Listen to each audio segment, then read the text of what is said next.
What's up, mofos? How you guys living? We're here, episode 11, Riff Lords of 15 beers on a Tuesday afternoon. A little boozed up. I didn't think I was going to hit the 15 tonight, but 2, 4, 6, 8, 10. And we got a shot. We'll see. We just talked to John Bryan from Dead Empires and Wall of Ego. This is a new project, also of Dark Side Records, with this new Dead Empires track at the end. Listening to the track at the end, I forgot to ask him about the whole transition from being an instrumental band for most of their career. Una's coming back. We got a co-host. To having a singer for the last album. I forgot that whole line of questioning, which is a problem with being drunk while you're trying to do an interview podcast. But I guess that's kind of the point. Fuck that one up, man. So yeah, we got Jesse Cunningham. I've known since like maybe 95, 96, I think, playing shows at the Woodstock Youth Center, which used to be the best shows, or maybe still in my 25 years of playing music, some of the best shows I've ever played. Morgan Evans would set a lot of them up. People just went bananas. For Hauler was the band I was playing with at the time. Then Joey's Throwing Elbows later on. Jesse Cunningham was playing with Melancholy, Fuse, Knuckle Diver. And now he's a riff lord extraordinaire to this day. I love him to death, and we're gonna call him up right now.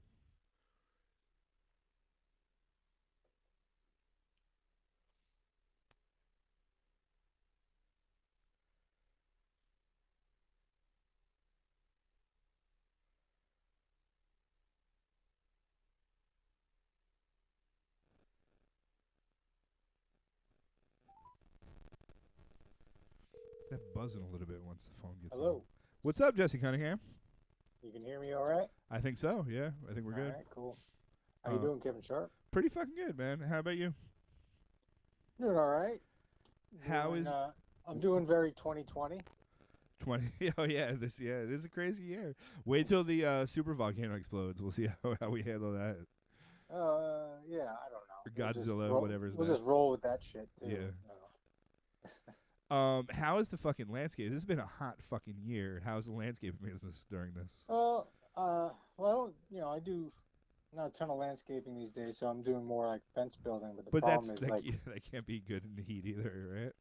Yeah, I mean, the heat's not a big deal. It's finding materials to work with has been a real bitch this year because like everything, like wood is like toilet paper.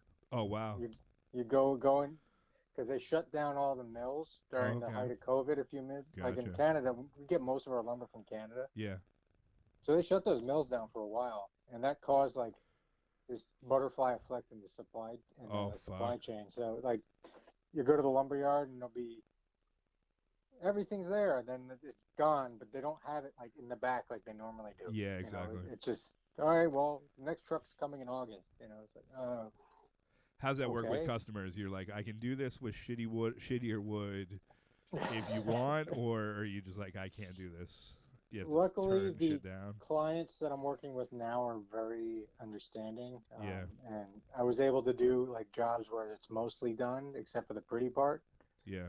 So like all the structural shit is done. Gotcha. And I had the lumberyard send me official emails to like, hey, it's not just me being a lazy asshole. Yeah. Shit's weird right now. Yeah, so, it is a fucking crazy time. So I'm just rolling with it, as much as I can. Absolutely.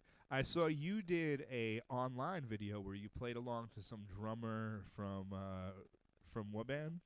From Monolord. So he just like put out a drum track for people to play along with, and you just riffed it out. I did 3 of those actually. Wow, nice. Yeah, it was fun because I love that band. They're one of my favorite bands, and he's very active on social media. Yeah. He runs a studio in Sweden, so he's like always kind of like drumming up work. Yeah. So he was just doing these drum loops. He's like he's a very atypical for like a doom metal drummer. He's very much like a pocketed player. Yeah. Okay. Whereas doom drummers that's kind of their feel. Yeah, like he has that feel, but he's like very very. He has like the discipline of like a funk drummer who like plays high level studio sessions. Gotcha. He's like like everything is very much where it needs to be. Right on. It's not very flashy, but he was like doing these. His name is Esben Williams, by the way, and gotcha. he was doing these drum loops, and I think it was I did the first one in March, and I was like, oh shit, what do I got? I got nothing else to do. I can't go outside, can't do anything else. So I did some riffs over it, and like instead of just filming me like yet another dude sitting in a room with a guitar like Yeah. most people do, I did a finger puppet thing with my Oh daughter, shit. and so that got more likes, I guess. I don't Yeah, of course know, it would. I mean, what do you mean you don't know? You knew what you were doing. yeah. You know, like let's not be, let's not be And then, coy here. then I did another one where like instead of me, I just like it was like the video of him playing the drums, and then I just like videotaped me petting my cat for the whole time, So and that you basically, you know, learned how to gaming. dominate social media I'm in gaming this. it, Yeah, gaming it. that's awesome. So So just as this was starting, you were kind of like about to come out with two new projects. yeah, pretty much. You played Uh, your first Elk show in February. February, yeah. And you were about to play the first show with the other band. What's the other band again? I always forget. With Plutonium Nyborg. See, you go Elk, and that's like, okay, yeah, I remember that. Then Plutonium Nyborg, I'm dumb. You Well, know. Plutonium Nyborg is kind of it's a deep cut reference to the heavy metal movie, the Okay, animated yeah, movie. gotcha. There's a scene, I don't know if you remember the movie, but there's a scene where there's like the two alien space truckers and they do like this gigantic, they're like, hey, we got any plutonium Nyborg left? There's like one bag. They basically do a bunch of space coke, Gotcha. and that's what it was called. All So right. when we were having trouble naming that band because Yeah. it was, it's kind of doomy, but it's kind of, doom with like a punk rock bent to it a bit. Yeah. But we were like, we can't name. I don't know. We were like, we don't name anything. It like sounds too serious or too overtly like stereotypically doom metal. And we had all watched the movie recently, Okay. like together. Like I went to practice and we all got snowed in. So like, yeah, let's have a movie night because like we got a freak snowstorm, Yeah. and we're just like, hey, That's why what. not Yeah. that? It's stupid and There you go. ridiculous, and no one else has it. So Nice. I mean, that's yeah. smart. Like, I honestly like I can't believe that Pat got Geezer in like 2011 or whenever he did it. Like seriously, that's a popular. You can't. You would imagine someone would have snagged that name before. I mean, I love it, and it's something they're perfect. But I have to think that it has been snagged by like dad bands playing covers of Tom yeah, but Petty. just that aren't gonna go out No and one knows about put it. out an Yeah, album every fucking year like Pat yeah, does, which is exactly. fucking awesome. But Yeah, we were gonna play. We were getting ready to play some shows with that band too. We were like tightening things up. It was kind of moving forward. It was like that's a little bit harder to practice with that group because Matt Rice is he plays rhythm guitar and does the vocals. You know Matty, yeah, man. but he lives in New York City and Yeah, he's a paramedic. yeah, So pretty much it was like, well, you're like on the front lines of shit, man. Like pretty hardcore. So yeah. uh, kind of definitely even more so than the other band. Like I put like a damper on things. Like you know, but Have you talked to him? Is he still like going? Is it still like balls to the wall for him down there right now? I talk to him pretty frequently. It is it's definitely gone down a lot. You Yeah, know, he actually missed the big wave because he got promoted from EMT to paramedic. gotcha. So when he got put on the line again, it was still like raging, but it was starting to go Yeah, on the downward slope. But he was saying some crazy shit. yeah. Like I can't imagine. like how many people in a day he would watch die. Yeah, You know, that's yeah, like crazy, like things that I don't know. I haven't seen anybody die ever, like not recently anyway. yeah, And yeah, yeah. he's I like, mean, yeah, I saw 5 people die of cardiac arrest this week because that's how you die of COVID when you're deep in the hole of it. yeah. Like It's very crazy easy shit. to frivolously, oh, whatever. It's only 5 people, because you didn't have to watch those 5 people die, or it's only this many people, because you didn't have to watch those motherfuckers die. Yeah. It's like that's obviously, I mean, and that was just him. He was saying like one of his guys in his department had, because I guess like one of the big ways you die, of, like the very end result of the COVID infection is that you actually die of cardiac arrest. Okay. Like one of his guys in his unit, like, saw 50 people die of cardiac arrest Jesus in Christ. a month. That's crazy. It's like insane. It's Yeah. insane. Yeah. I mean, So the toll that takes on you as a human, like, and how you recover from that has got to be, I don't know, very extreme. I think it's a high burnout job. Yeah, of course. Yeah, definitely. Especially during a time like this. Like, I think normally but then during a time like this, Jesus Christ. So to switch back to riff lording. Let's lighten this shit up. All right. Come on. So I've seen you posting a lot of Instagram videos of you just like rocking some blues stuff. I've been playing a lot of guitar. Yeah. So like that's I've been kind of digging. I never really dug into. I've only been the last couple of years like actually digging in how to do like a blues lead. Yeah. And finding a lot of people on Instagram and like, oh, I'm just gonna steal riffs off this dude and licks, like. And there's a guy named Jared James Nichols on Instagram who's, he's totally wanky dude, but he plays just like blues style lead guitar, and he doesn't use a pick, so there's no speed picking or arpeggio shit that doesn't come into play at all. Yeah. It's just he has a very aggressive finger style that sounds like he's using a pick. Okay. But it's just like one tasty lick after another to the point where it's ridiculous. But yeah. I can listen to those 30-second things he posts and be like, oh, there's a thing I never thought of. And, he stole it off of. Yeah, exactly. Everyone's done something before. Yeah. It's just how you put it all together, right? And he's very upfront about it. It's like, oh, yeah, that's a Leslie West thing. Who stole it off this? Who stole it off this? Who stole it off this? So. But it's kind of been usually where I start working in March after the winter break, I was like at this very weird standstill, but I just doubled down on sitting home with my guitar and so playing a lot of once shit. You work more, that's when you play guitar more? Is that what you're saying? No, usually I play more in the winter. Gotcha. Okay. Yeah. So like March is like this March is weird because I wasn't working. Yeah. So you got an extra month of. I had an extra month and change, so. And we didn't get to do as much stuff with the bands, because everybody was obviously not in the same rooms. So just kind of play with my own shit, really. Have you tried like trading, recording tracks back and forth, or is I did.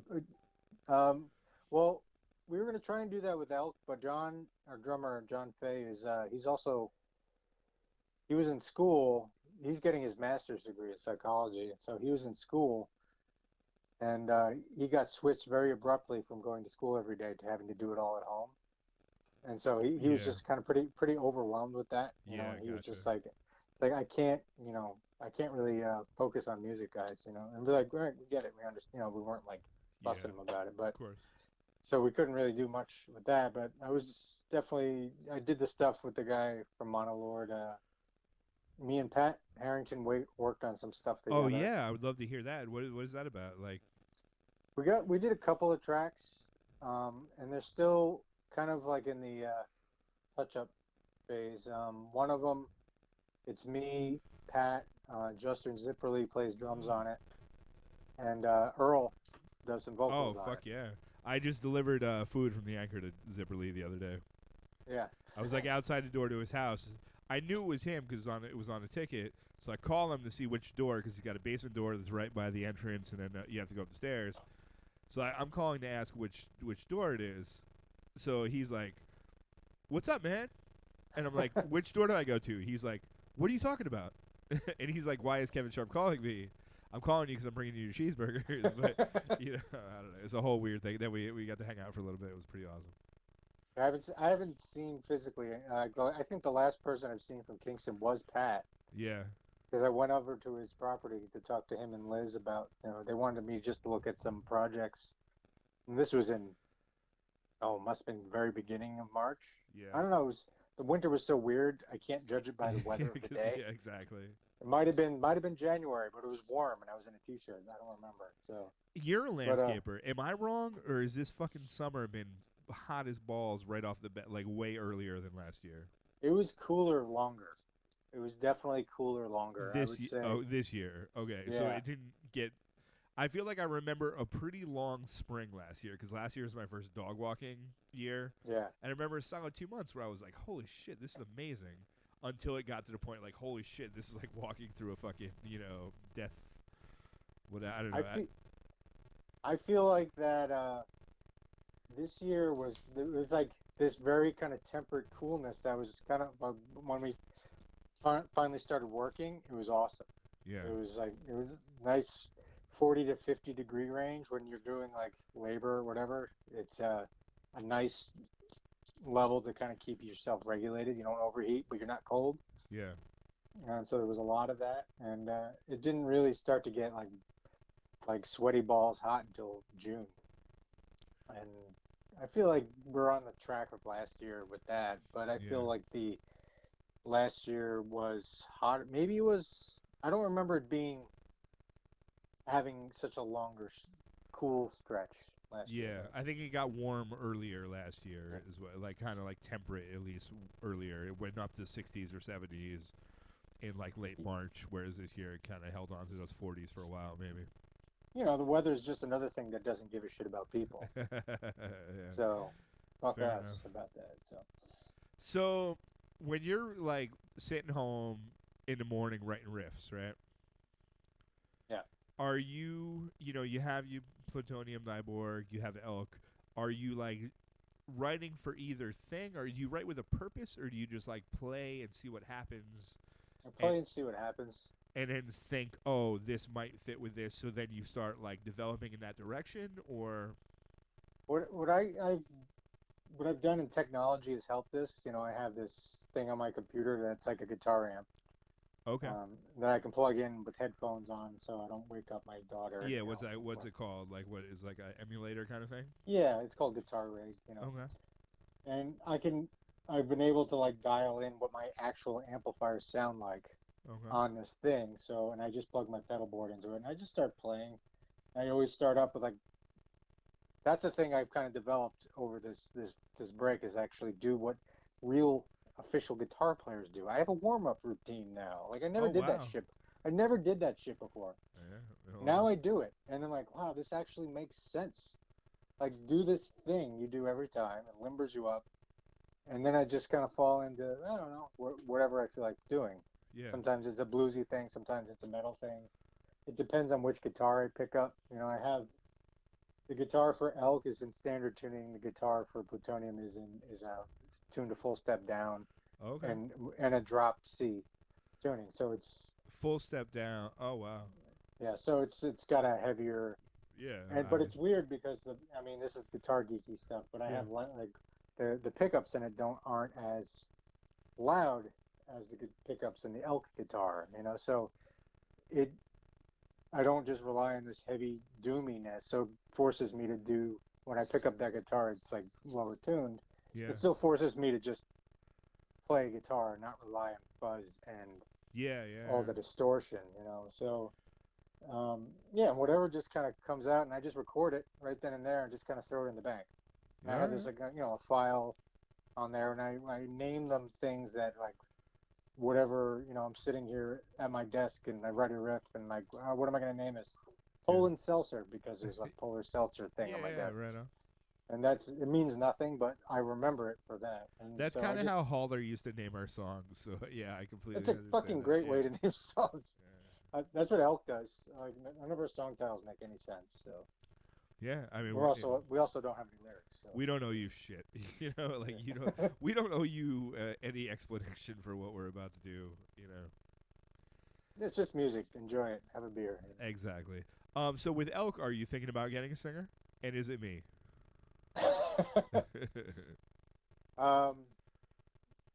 We've thrown around the idea, but we've never really.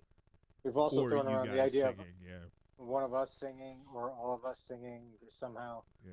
Like John has actually got a pretty good voice. Yeah. I don't know that he wants to be the singer, and the drummer at the same time. Yeah, I don't like that. I don't like that at all. I've done it for a couple festivals, like Heavy Rebel, just Yeah. because we didn't have a drummer, and we had a lot of guitar players or bass player, to fill in with me and Mal. I don't like it. I mean, how does that, like, if you're trying to hold the rhythm down and then you're then doing this thing that's completely arrhythmic, you're doing this melody. How I do you mean, reconcile that in it, your brain? it's part of drumming where you separate yourself to an extent, but it's a new thing that I mean, I'm sure like Zach Shaw is fucking great at it. Oh, he's fucking He's brilliant at it. Yeah. So I mean, I think it's pretty much like learning how to play the hi hat, snare, ride, and two kick pedals at the same time. It's a funny thing though. Like you mentioned Zach Shaw, and like it's a thing that nobody wants to do, but there's a few people that do it, and it's always brilliant. Yeah, I don't. I mean, then you think of like Levon Helm.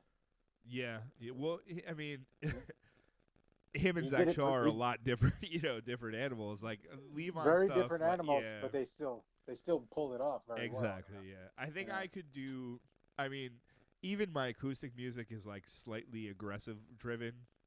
Yeah. Where like times that I've gotten to play with where I just sit there with acoustic guitar and I can have a full band behind me is like very freeing. There's been very few and far between. One of them was with you early on at the Roundhead Music Lounge. Or we did we do a couple of gigs? One was at Tony's. Yeah, well, I played with you, but I played with the Blind Ambassadors as my backup band early on, and that was very fun. early on, yeah. I remember starting Fear and Loathing. And I always start everything too fast, but then Zipperly kept that pace, and I was like, holy shit. It's like, I could barely fucking keep up. Justin played on a couple of these tracks with me and Pat. And, are you guys Justin's like, he's like, it's typical Justin where it's like, this is a rough track. And I'm like, this is brilliant. This is brilliance. He's so good. Yeah.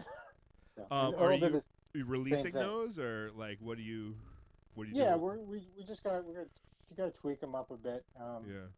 Justin's. I was gonna mix them, but Justin actually went to school for that shit. So yeah. And he was like, I want to mess with him. I'm like, yeah, maybe you should. Yeah, maybe you actually know how to do that better than I do. Fuck yeah. And Earl sang on the one, and like it was the same thing with Earl. Like, I just did a swing at it, and it's like. It's like 4 different separate tracks of vocals with harmonies and like exactly. it's like it's so Earl and just like holy shit. He's got a thing. That'll work. Yeah. That'll work. It was great. So, but yeah, that's. I don't know where I was going with that. I think I interrupted you. No, I don't know, but that's fucking cool. So like. I don't know. Where's this next question? Like the idea of a band being. I don't know how to articulate this, and I'm a little bit drunk, so that's weird. But like say with Tiger Piss, we had me, Danny, and Lara, and it's 3 people throwing their ideas into a pool, and weird shit came out of it. Other bands are like one person has an idea, and you find people to fill in. But just like the idea of a band going its course or going its life, or like why, when you start a band, do you have an idea of like what you wanted to accomplish? Because I don't think I ever have. Like I started a band and I'm like, this is what I want to do now. Like a goal-oriented kind of thing. Exactly. Like, oh, let's make an album that's this cool, and or like like a band not as an idea of like a forever thing, but a band as an idea of like for a specific mission. I've never had that luxury. Like I've had that thought to do that with bands. Or I've gotten together with people and be like, this is what I want to happen. And then you start playing with them and you realize that none of them have that idea. Gotcha. Yeah, I mean, it's hard. Yeah, and I find that the bands that over the years have worked, it's because everybody just kind of found a role. Yeah. And stayed with it. Like when the Blind Ambassadors, that was kind of like Dave didn't want to sing, but he fell into the singing role, and it worked for us, for what we were doing, and everybody brought something to the table, and I would write things, but everything would be filled out by everyone else. That to me it feels like that's how it always works the best when everybody has something to add. Yeah. Or absolutely. if someone is like honest with like I don't really have anything creative to add. But I will support you. Exactly. Like, go be with honest with mission, yourself as a musician. Yeah. and just support someone's like that's the thing. One of the weird things with Tiger Piss, like one of our last songs, "Wash It Away," was on the last EP, and I remember writing it, and me and Danny were like, Lara kind of like spearheaded it. And we were like, we got it. We got the first two parts down. We're like, okay, this is good, but this is like a typical like root scene bullshit. Whatever. If this is what you want to play, and then I think it was my idea to just like make it go straight like fucking super fast punk rock at the end. It's literally the best song we've ever written, But it was like, and even us saying like we were talk shit to her about the beginning of it, but the beginning of it's really good. It's like we were just I don't know, we're dicks. You especially being in a band for a long time with people, I feel like you end up being dicks to each other. It's like it's hard to I keep think that it works. relationship. Kind of works better that way if you get to that level of comfort. Yeah, it is. Yeah. And then you get over the hump where it's like, okay, we've known each other so long that we get to like, I know what kind of asshole you are. Yeah. But while we're on the subject of Tiger Piss, all right, I gotta say that I think Danny and Lara's playing I think kind of went under the radar as a whole of that band. Like watching Lara play locked in with your playing, but singing at the same time. Yeah. And I don't. She thinks really, she's not a good bass player, and she's out of her fucking mind. I've had this conversation. She's out of her fucking mind. I've had this conversation with her, and it's like you're crazy. You hold it down and sing your crazy and vocals. She's a musical bass player, so she plays like ways that bass players don't. Like I think when you're a bass player, you like are trained to like hit certain notes or do whatever. She's doing it as a guitar player, singer, and she's like doing these little. I don't know. The way she phrases it is a unique thing, I think. But she was playing like legit bass lines, though. Yeah. They were like, she's great. Yeah. And then Danny's just his guitar playing again. Like I think I had this conversation with him. It's like, dude, you underrate yourself. Yeah. Like his playing was just always very atypical, kind of fitting his personality in a way because Danny's Danny. But like, yeah, he's a fucking weird dude. But he's a phenomenal piano player, and I feel like that maybe that piano playing informed his guitar playing, and like his phrasing on a lot of your songs, I'd always be like, I would have never have thought. Yeah, he's very to unique, make that to do that. It's like just such a weird, quirky phrase that he would and executed well, not just because like I'm just punk rock weird fiddly stuff, like executed well. So I think one of his problems, and like it's my problem too, like. I don't challenge myself, like, and especially with Tiger Piss, like, I didn't challenge myself to try to learn a bunch of different drumming styles or, like, like, I can't do half the shit Zipper Lee or Tatro do because I've just never, like, sat down and, like, really pushed myself to that extent. But I feel like I have a personality on the drums that I kind of let carry myself. Definitely, yeah. Which, like, again, if I could combine the two, it would be better. Like, it would. Same with Danny. He's got his own thing that's, like, he can do, but like we were covering like Pixies songs, and there's some songs that I can play that he would just be like, wait, no, that's super. He would like dismiss it as super easy, but then have a hard time doing it, and it's like you just as a musician or a human being, like you shouldn't have that level of like hubris. Like there's admit that like it is easy. But it's hard at the same time, and that's what makes it beautiful, or that's why, you know what I'm saying? Like, even if you don't like it, like, there's something to it that, I think he was quick to dismiss. I mean, there's truth into the thing where, like,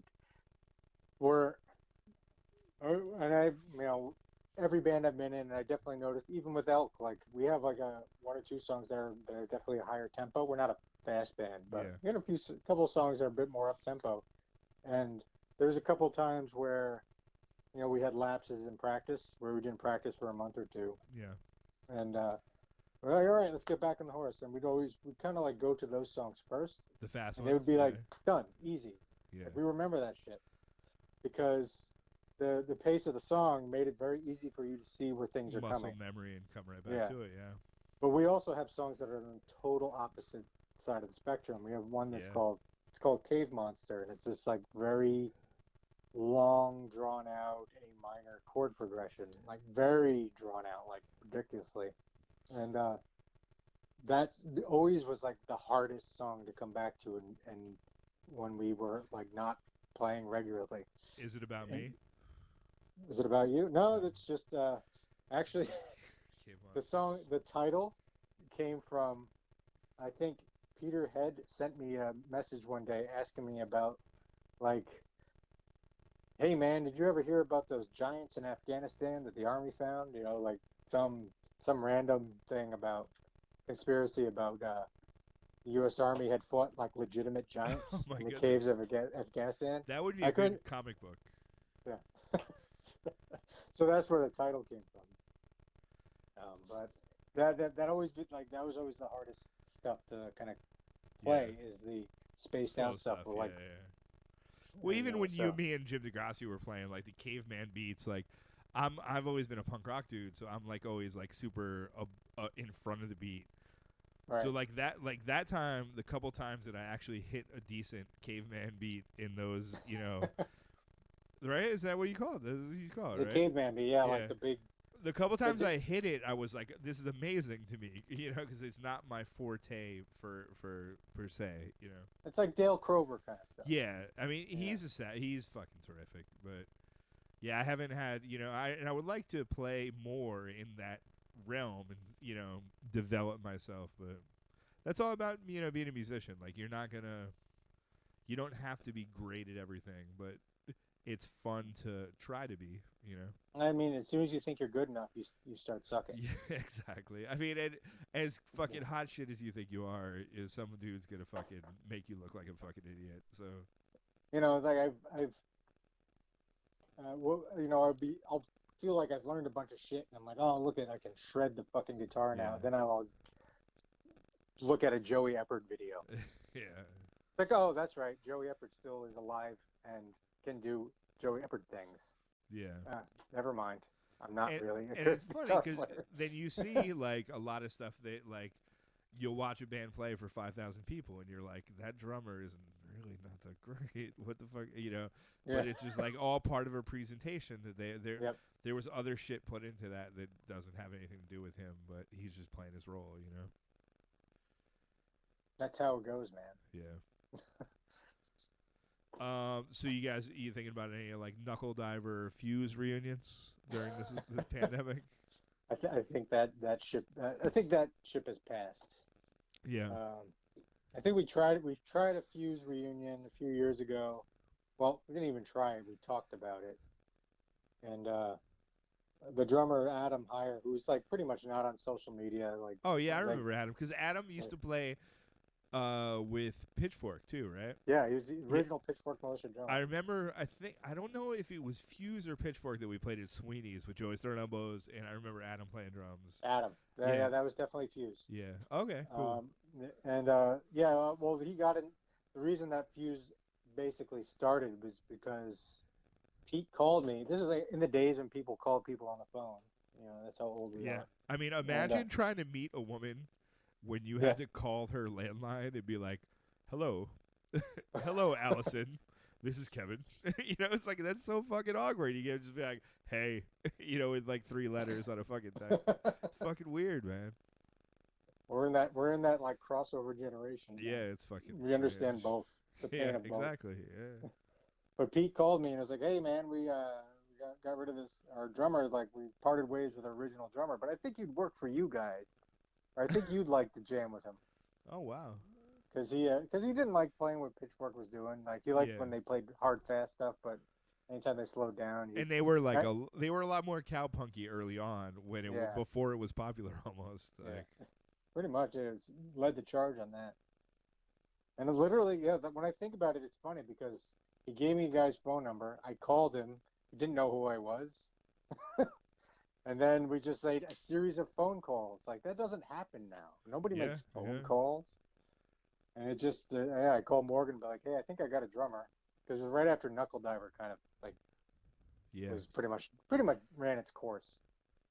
That was only going to go so far, you know. So, but and Morgan was like, all right, well, I'll call Damien, and that was it. I And remember like right around that same time, like we were trying to do our first hauler. We were like, we're gonna tour. We're gonna tour for like 2 months. and I was like calling all these venues, from Book Your Own Fucking Life, because there was internet, maybe then it was like '94. Oh, it was awful. It was but garbage. I didn't have it. I didn't have it. So I'm calling these places from Book Your Own Life, and I remember talking to this dude in North Carolina that was like, "Oh fuck yeah, I got a week full of shows for you guys." So I penciled it in the calendar. I told Ian and Tom like, "Yo, I got this shit covered," and I was calling us pop punk,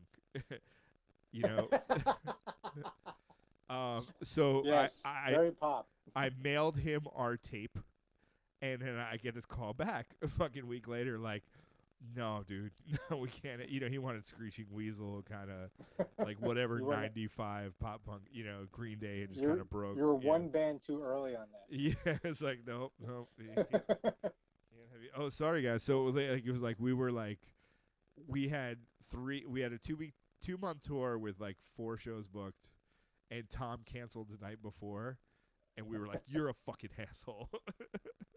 Was that the end of Holler, pretty much? No, not really. We broke up, and then we reformed to move to California to play again. Right. But then we broke up, and now I'm trying to reform now. Like the stuff you're doing with like mailing tapes around, I'm like 2 guitar players, Ian Fuller and fucking Tom LePage, with Jim DeGrassi playing bass. Yeah, do that shit. We just don't. We don't have a good. I mean, I'm going to say this, and it's maybe a little bit rude, but I think I'm the best singer in Holler, and I don't want to do as a drummer, but we're not going to play live shows, so maybe I can do the drum tracks and then do the song. Or maybe we can all do... I mean, Ian Fuller is actually doing some good country singing, but... Well, like, that's like... It brings me to a point. I was actually talking to my wife, Erica, about this. And, like, how for years, like, I would, like, not want to leave an area because I'd be in bands. Yeah. And, like, oh, this is where my musical roots are, and this is my life, etc., blah, blah, blah. Yeah. And then there was this long gap where I wasn't in any bands, and I was very much like, we didn't, obviously, but I was like, hey, we could fucking move to Sweden where your family lives. Yeah. I don't care. Let's go. Now, but then I got into a couple bands again. I'm like, oh, I'm stuck here again because that's my musical life. But then COVID hit, and I didn't stop playing music. I still kept collaborating with people and, like, creating music. I was like, oh, I can live anywhere in the fucking world as long as I have an internet connection, and I can still make music. So it kind of like switched into my brain. Like I have the technology is like very affordable now. You have a laptop with like enough memory and like a thing to plug your cables in. That's it. You're done. You got a couple pieces of software and you're done. Microphones if you want to get fancy. And but you don't really need to be that fancy about it because in the long run, nobody really gives a shit how fancy your microphones are. And you can just still keep creating music with everybody on the fucking planet. It's amazing. I mean, it's amazing. And that the amount I've done it, even like, doing stuff with Pat, who's only in Kingston, but unprecedented time where you can't literally go to your friend's house in Kingston. Yeah. But we still make music, So if you're going to do that, just, find a space for your drums. Maybe, like, you're a drummer, you do need some mics and stuff, but... Yeah, I'm fucking with that now. Like, what are you using a particular DAW? Like... right now, I had my old computer shit bed. I used to use Logic. Right now I'm using GarageBand again, which is kind of... And you're a Mac guy, right? Yeah, I just like Logic as a DAW, but I don't have the dough for a new computer at the moment. But I'm using GarageBand. I don't love it because it doesn't have the operability, or that's probably a lousy word, but it doesn't have the functionality of Logic. So I was used to having more options, but GarageBand for anybody just dipping their toe in is actually just fine. Yeah, but that's Mac only, right? Is that? It's Mac only. Yeah. I mean. Yeah, I got the fucking Windows like a fucking Neanderthal. There are plenty of different.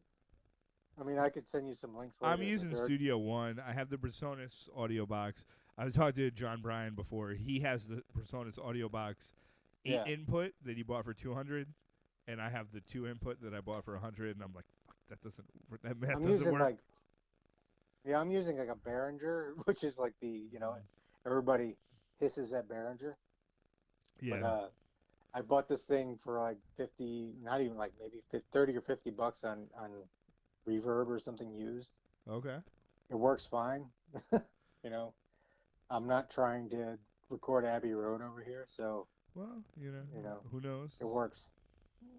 But there's like John would know, and there's a lot of different interfaces you can get. Like the technology has become so affordable now.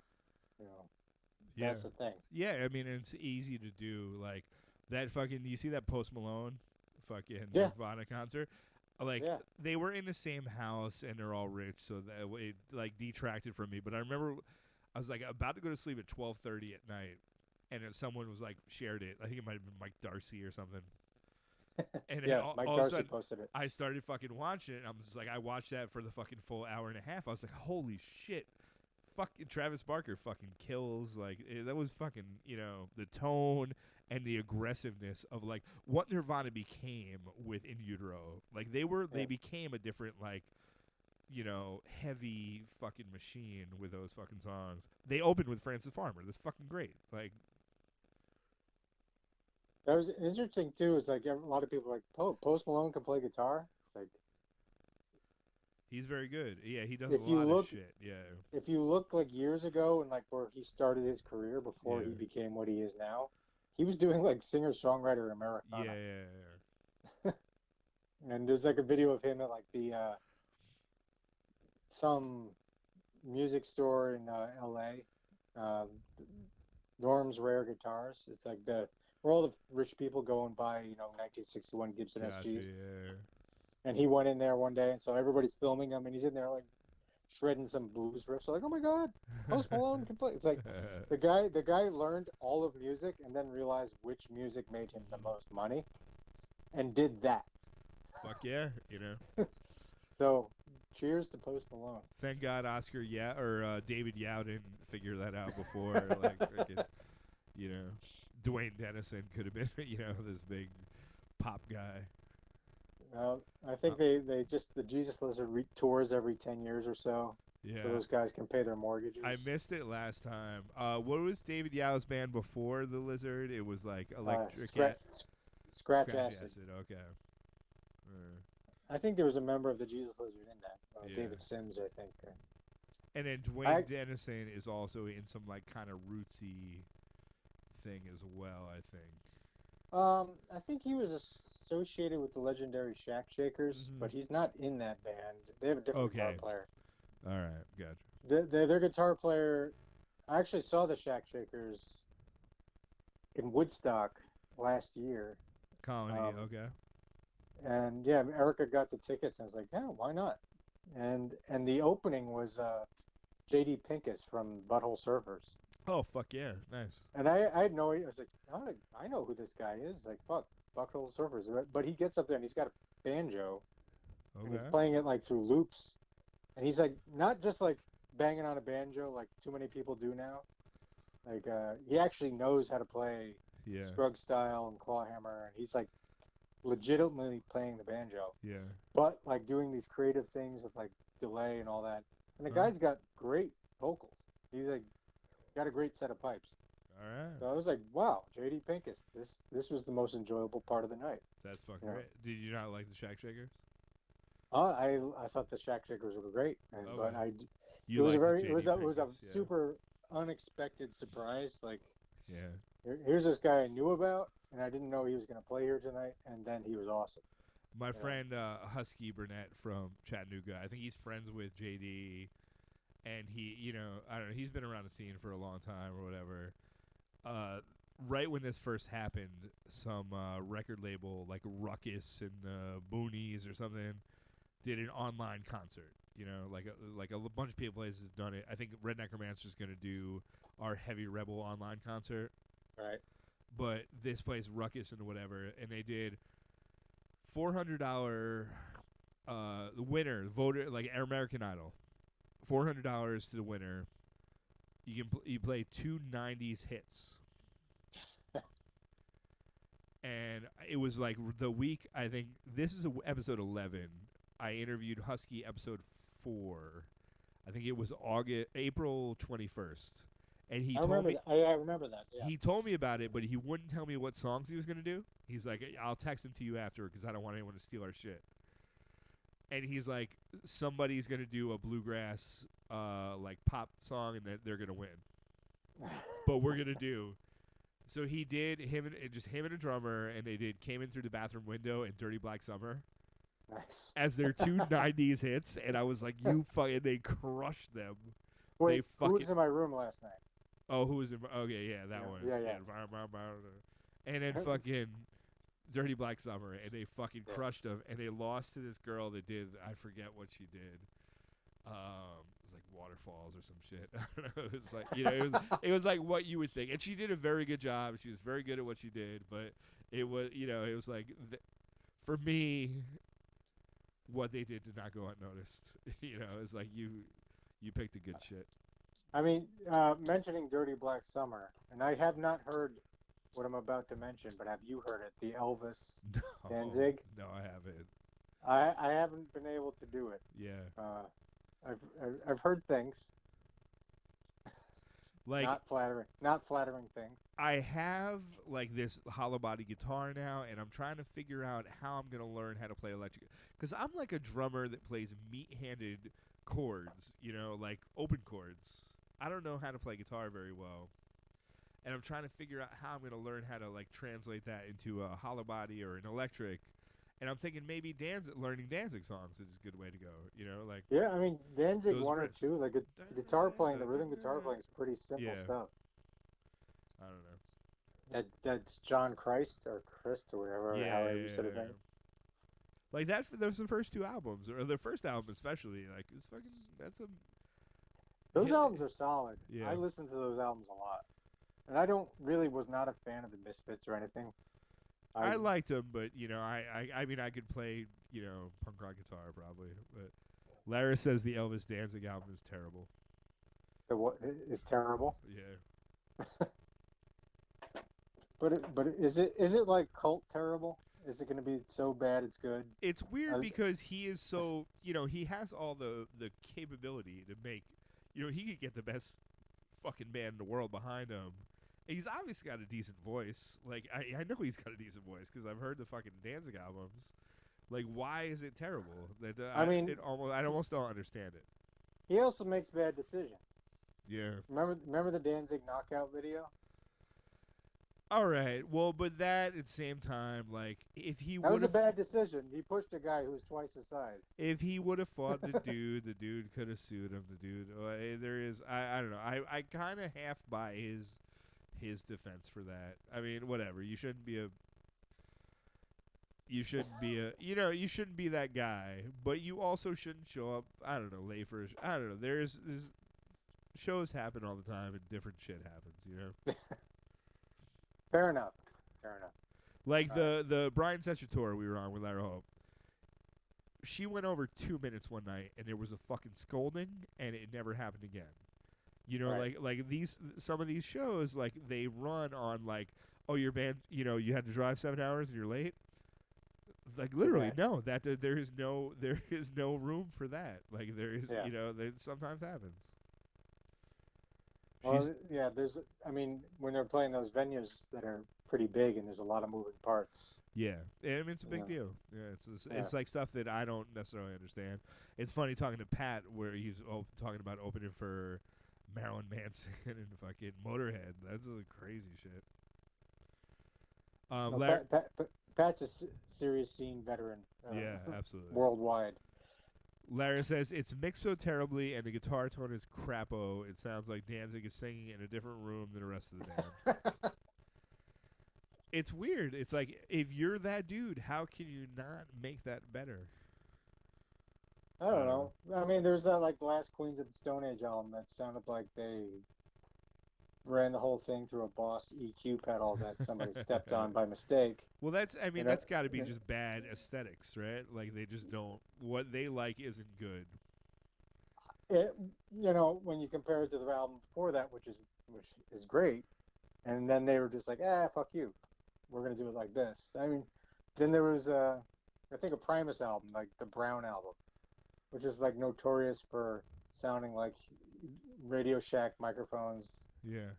filtered through cardboard boxes because Les Claypool decided I'm going to do it all myself from now on, because I'm Les Claypool, but it sounded like cardboard boxes. There you go. Well, if you're famous, I guess you can do whatever you want. I just realized I had a picture of your pedal board up for like 20 minutes while we were talking. You have a picture of my pedal board? From Facebook that yeah. That's better than my face, so you can leave that up. No, we got good ones. Now we got the Blind Ambassadors up, and it's black and white, and Panulo's wearing the Red Necromancer shirt that you designed, so we're bringing it all the napkin design. That was a proud. You did a good job, man. That shit was. Yeah, that was my proudest graphic design moment. Yeah. I was briefly considering doing that as a sideline. I mean, you did good. The problem, I think I peaked with you guys. The problem with the shirts was we had Eric Bruce print them, and he printed them like all print. Like I think now there's a way to do it where it's not so heavy on your chest, but it's like because that white of the circle of the pentagram was so big, like you just had that like flat paint sitting on your chest while you're wearing those shirts. Like it's definitely got some padding. Yeah. On that. I think now technology has moved on where you can make shirts that are not so much like that. But well, he was probably doing like an old school screen printing. Yeah, he was. Yeah. He's like 90s nostalgia where he DJs but he plays CDs. not vinyl, not digital. He's got that weird 90s revival shit like really spoke to him. Hey, somebody's got to be true to it. Yeah, exactly. Somebody's got to hold the flame. The squirrel nut zippers. Eric's gonna do it. Yeah, he's got it. I love that dude. But he's fucking. That's a weird era. From the night, like for someone to hold on to something from the 90s and it be this weird retro 50s thing.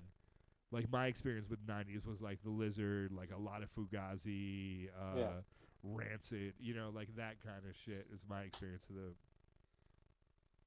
watching MTV when I learned that we could get the closed captioning on the videos and then listening to all the words of Alanis Morissette videos.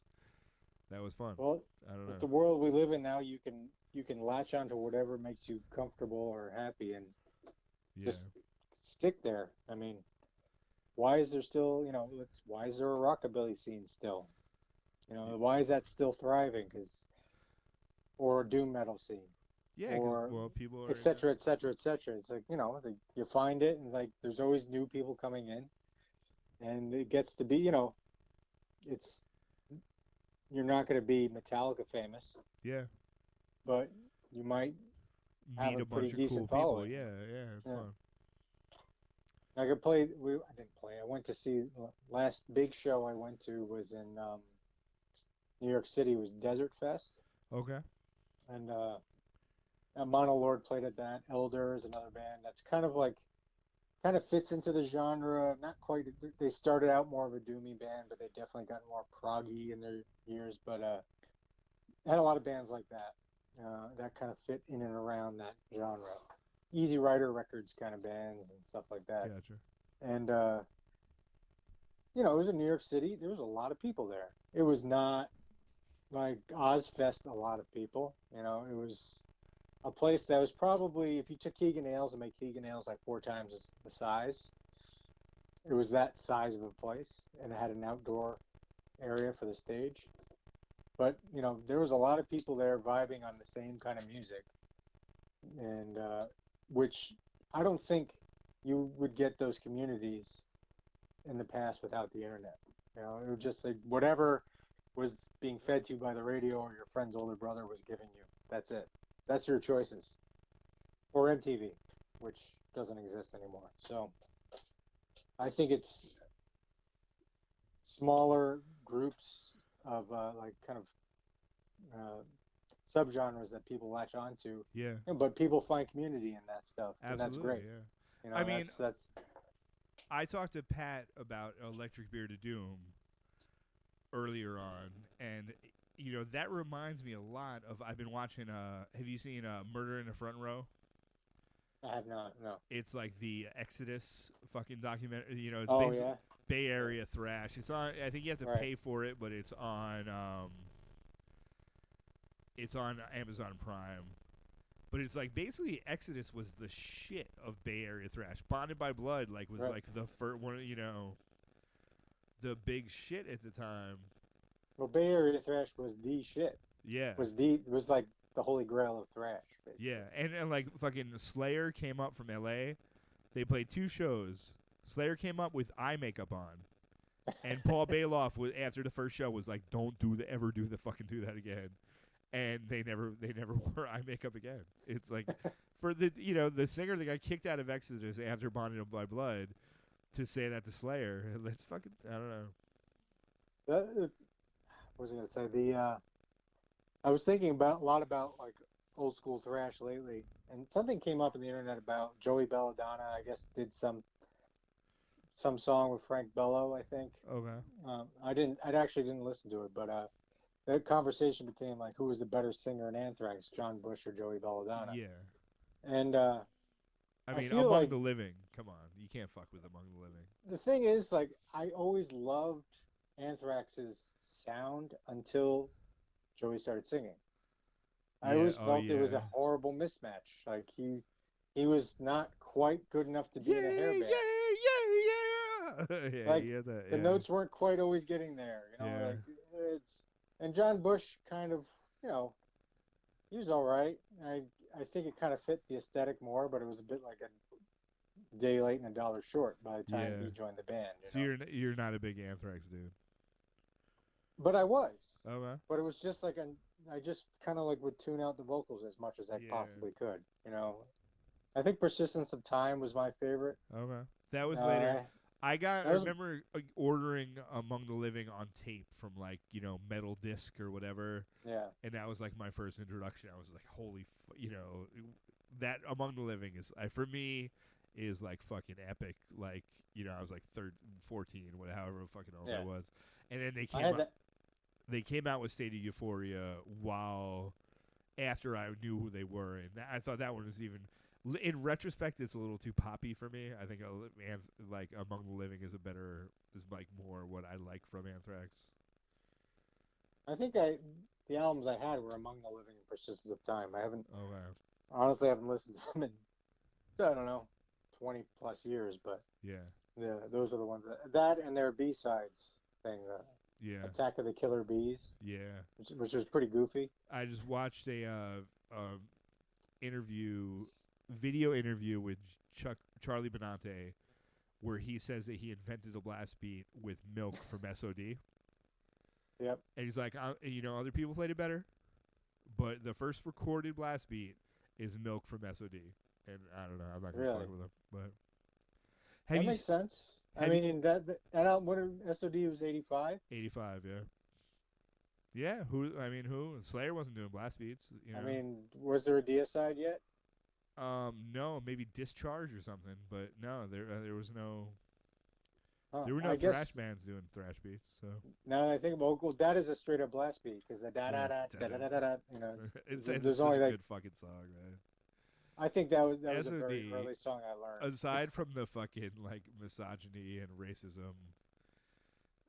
Man, like looking at SOD now, I listened to that first album that they have 2 albums, I guess. I listened to the first one a lot, and I think about that now. It's like, wow, that's problematic as hell. Yeah, it's bad. Did you see they just recovered like Speak Spanish or Die? They did what? They did some like socially distanced Speak Spanish or Die. Really? Where I think Billy Milano's wearing a Mexican wrestling mask, and I think it's kind of like trying to correct the. Yeah, you can't, guys. Sorry, you just gotta whatever. You gotta own your past a little bit. Yeah. I mean, come on. Speak English or Die was the name of the album. Yeah. He was our sound man at a Tiger Fish show in Austin, Texas once. I've heard the Billy Milano story. Yeah. I heard he was a nice guy though. Yeah, he was great. I mean, he was very interested in Lara. He was courting. Wow. And that was a tour where we were opening with Welcome to the Jungle. So he was the doorman, and he was all about her, and like Have you seen like Live at the Ritz? It came out right as Guns N' Roses was breaking. Yep. I think that's one of the best rock and roll fucking videos ever. Like Rocky Queen on that, they're all out of tune. They're so fucking drunk. There's cigarettes everywhere. Like fucking Axl takes a cigarette out of fucking Slash's mouth. I don't know. It is, and they're like, it's not in tune, but it's fucking rock and roll. Yeah, but it's genuine. It's like, yeah, the theory of like what the Rolling Stones. What made the Rolling Stones popular was that they were that rock and roll. What made Guns N' Roses popular is that they were this fucking rock and roll. It's like, holy shit, what are you fucking doing? So Larry's never seen this. But there's the fucking fucked up Axl Rose in it. He's like, I walked into Los Angeles with a backpack, saw a black man on the bridge. You know what it said to me? You know who you are? You're the job. You know, it's a stupid fucking story.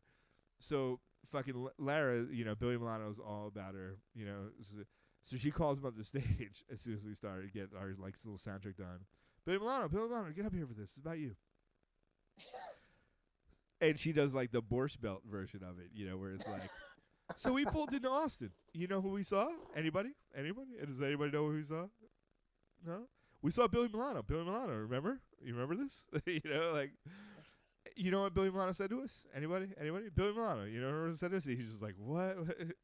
She's like, he said, you know where you are? You're in Austin, baby. And I just do the and he just fucking, the look of disgust in his fucking eyes, he just fucking bolted that room. It was you soured Billy Milano. Yeah, no, it was something. You can't win them all, Jesse. You can't win them all. Is anybody that rock and roll anymore, though? As SOD?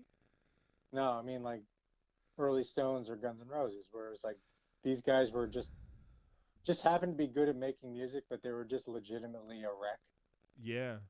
I mean, is anybody is anybody actually that good without it being just a pose? Yeah, I don't know. That's an excellent question, man. I've seen a lot of poses.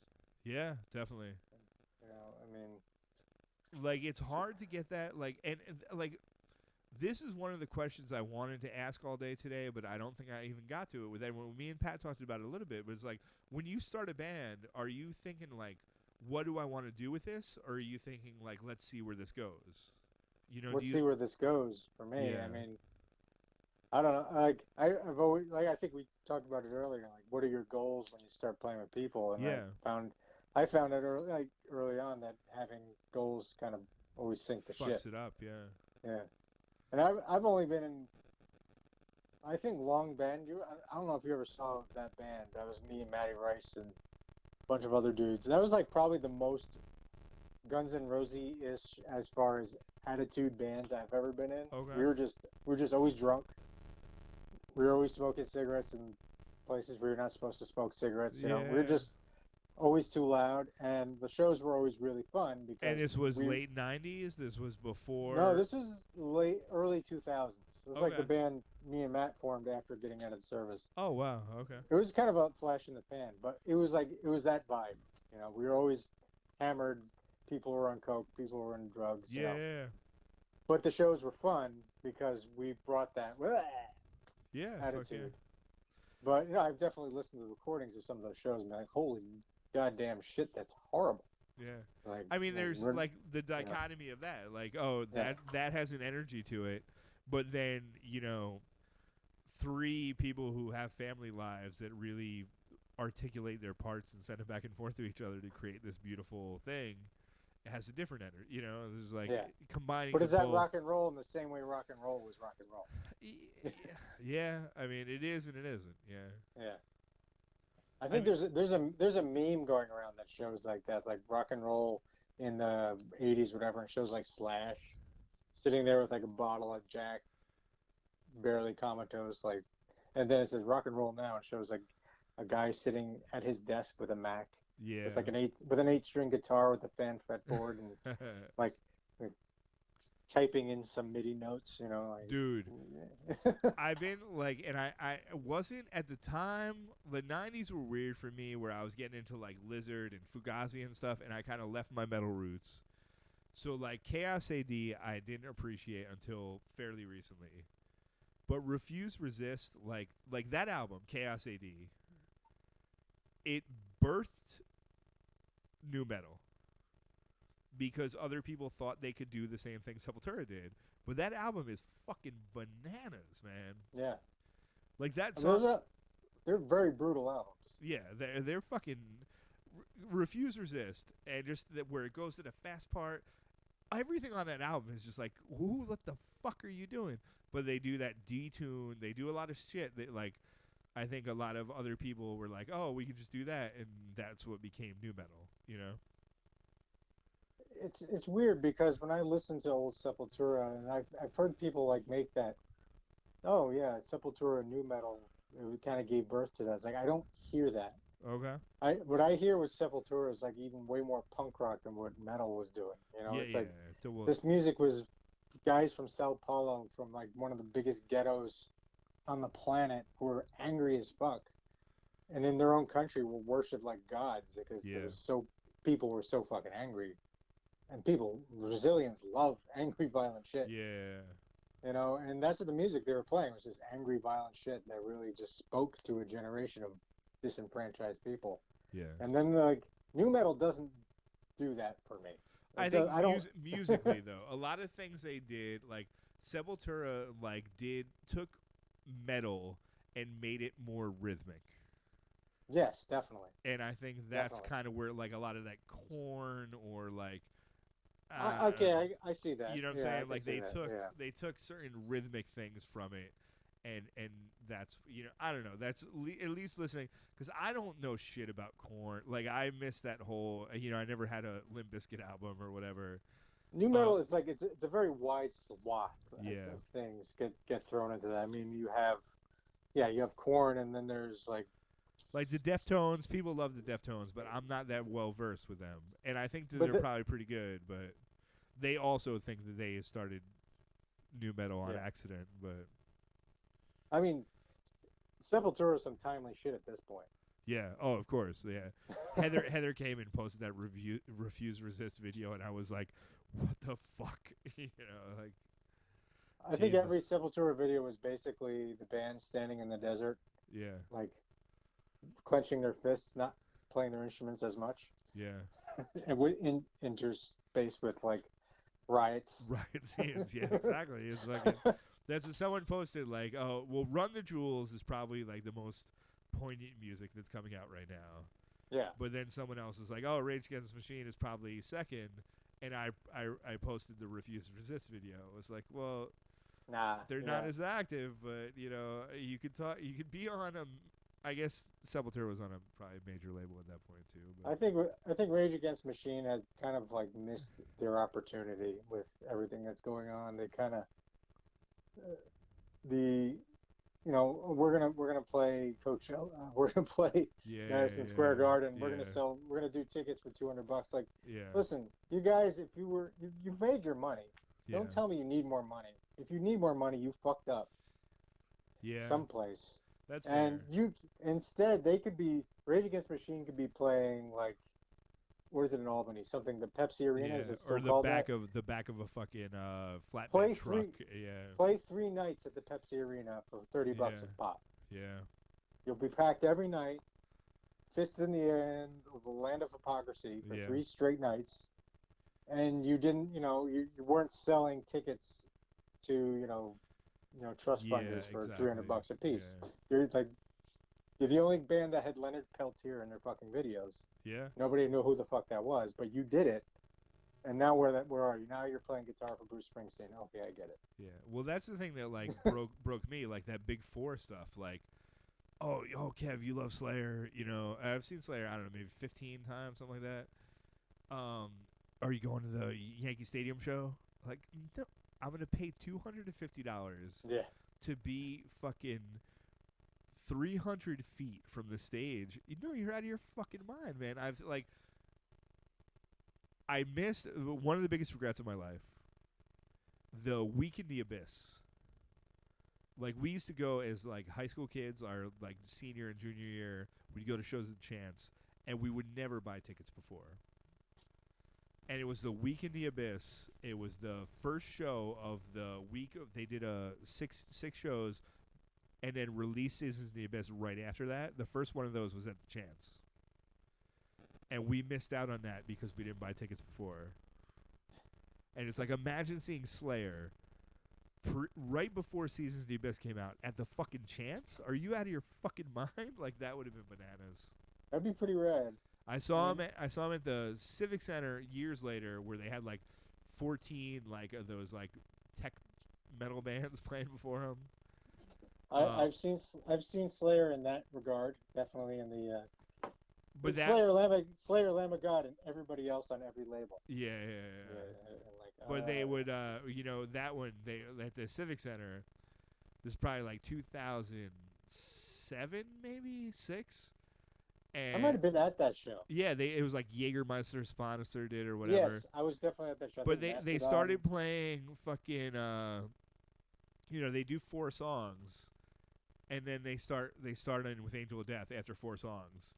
And like me and the dude that we were getting drinks, and we're like, oh fuck. But it was like such a different. It wasn't as brutal as most Slayer shows, Yeah. Where you could just like literally push your way up front. It was like a very younger crowd, probably because of the opening bands. But it was like I saw Slayer at a club in North Carolina, which was pretty cool because I'd seen them a few times, but it was like to be able to be only 20 feet away. Yeah, fuck yeah. Yeah, and it was this weird place where it's called Ziggy's by the Sea. I think. In Wilmington, right? Yeah. But that place, I know if you've been there, you know how it's like weird how there's like 5 different levels you can stand on. It's like it seems like everything's like the Chance times 10 as far as like little places you can stand.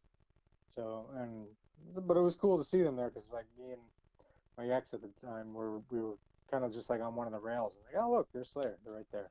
Fuck yeah. And I saw Clutch at that same place, and that was a weird show because Clutch was kind of, I guess they routinely play a little bit bigger venues now, but they were kind of in this before they had been picked up by like the Jackass crew as being cool. Gotcha, yeah. So they were still playing like these weird venues with with locals, and it was the longest set of locals they crammed on like chant style. Oh, just trying to get people in there. Yeah. And make the door money. And it's like, oh my god, and they were all horrible. That's just some of those like early the Testament shows at the Chance. So it was like, oh god, there Testament was like is one the band poster band for that shit. There was one band called New Faith, and I remember just buying their cassette for $5, but it was like, you guys are fucking dog shit. You're like, and they opened for literally. They must have been friends with the guy that run the Chance, or maybe related to him. But they opened for every single fucking thrash metal show to the point where it was like, what the fuck? And the show that we missed, the Season of the Abyss, I think Carl Carlu bought the fucking cassette tape bootleg of that show at Rock Fantasy, and that band New Faith opened that fucking show too. And it's like, how the fuck, you motherfuckers, man? So you got to look up that band now and see who was in it. Yeah, New Faith. Yeah, it's obviously somebody that like had a foothold in the like, whatever scene. Clash of the Titans for me at the. Oh shit. Oh wait, Hazel. Real quick, my daughter wants to say hi. Hi, Hazel. Hello. How you doing? Good. Your dad's a riff lord. No. No. No. I'm listening to an audiobook. All right, kiddo, I'm going to finish up my conversation, all right? I'll be out in a few. I won't bug you for anything else. That's fine. That was pretty. That might be the most adorable moment that's ever happened in 15 years. Your friend isn't bugging you. It's not bugging me, you're right. Not called bugging you. Well, I actually should probably wrap this up pretty soon. Yeah, we're good. But, At what point are you going to hand her a guitar? What's that? Say it again. At what point are you going to hand her a guitar? The guitar? Yeah. She has a guitar. Okay. She has, my father-in-law is also, he's British. He's been playing guitar his whole life. He's actually very good at it. And he showed up one day with a junior-sized Stratocaster that is actually very well made. Okay. He found it on eBay, and so she has her electric guitar. All right. Are She you gonna has let him teach her, or are you gonna teach her? Like, what kind of stuff's he into? She's not super interested in like sitting down and learning the guitar yet. Okay. But she sings, she dances, and she's into music in general. All right. So I think, and she's very like right now she's playing with my pedal board. I have a volume pedal on the board, so very interested in that kind of stuff. All right. Right now, I think young ones have sensitive ears, so like the sound of dad's music can sometimes be a bit too much for the ears. Gotcha. Yeah. So she's still getting used to that. But I think she's gonna play an instrument. All right. It might not be guitar. Yeah. She might just be the next, I don't know, Beyonce or some shit. I'm gonna do violin. Violin. That's the violin. money. You want to make money playing music? Play violin. We've basically been saying like Yeah. pushing. Yeah, be a drummer. Be a violin player. Oh well, you know, Erica plays bass, right? Well, Erica plays everything. So yeah. Erica was learning drums for a bit. We had to break the set down because it was taking up too much room in the house. But all right, well, Jesse Cunningham, I love the shit out of you. Kevin Sharp, I love you too, brother. This has been fun. Good to hear from you. One of these days, I'll actually see you in person. Yeah, and honestly, I don't think this is going to be the last 15 beers that I do with you. You know, right. So we'll repeat the same. I'm all for it, man. I have a good time every time. All right, bud. All right, you have a good night. Yeah, and, you too. To the next 15 beers. Thanks, bud. Cheers. Take it easy. All right, Jesse Cunningham and the adorable child. Is that not the best moment in 15 beers history? Love you guys. I don't know what we're going to close out with. We'll got to pick a song to close out with.